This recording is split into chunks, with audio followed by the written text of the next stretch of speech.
It's not unusual for skeptics to raise the question about the talking snake in Genesis 3. It really bothers them. I think it's really ridiculous. You know, it occurs to me, I've never heard a skeptic talk about the talking jackass in the book of Numbers, you know, Balaam. Maybe it's because they're used to hearing talking jackasses, I don't know, but not snakes.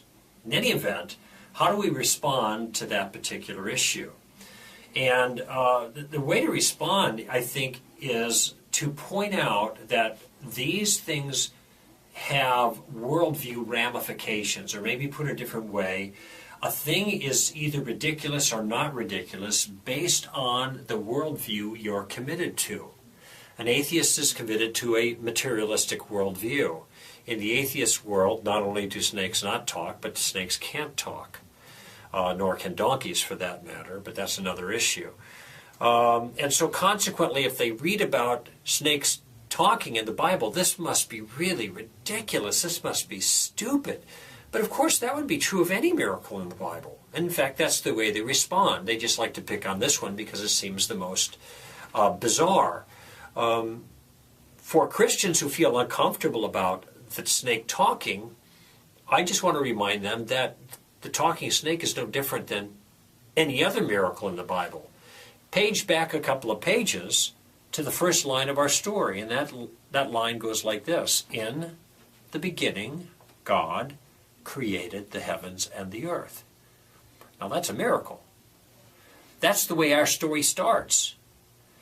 The whole story then is grounded in the idea that unusual, miraculous things can happen in the world because there are beings outside of the material world who have power over the material world.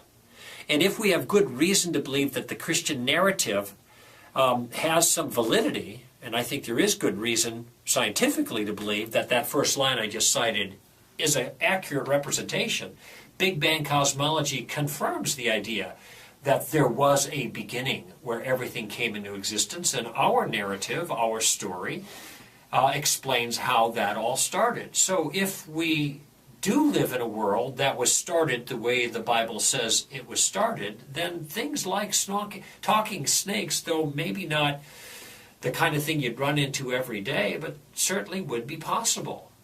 Satan is a real spiritual being. Spiritual beings can use physical bodies to speak through. I'm doing it right now.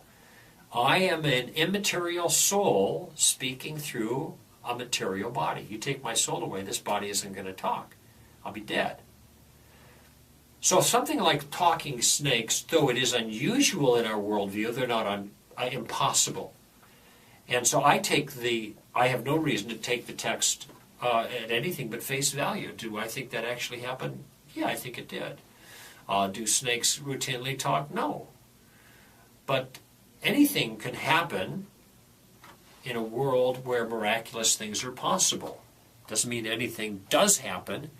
It simply means that if we have good reason to believe that God is speaking accurately through His Word, then there's nothing unusual about the idea that Satan, a powerful spiritual being, can take a snake and use it as a vehicle of communication, just like God used the donkey as a vehicle of communication, or a burning bush as a vehicle of communication, or in a certain fashion even you or I.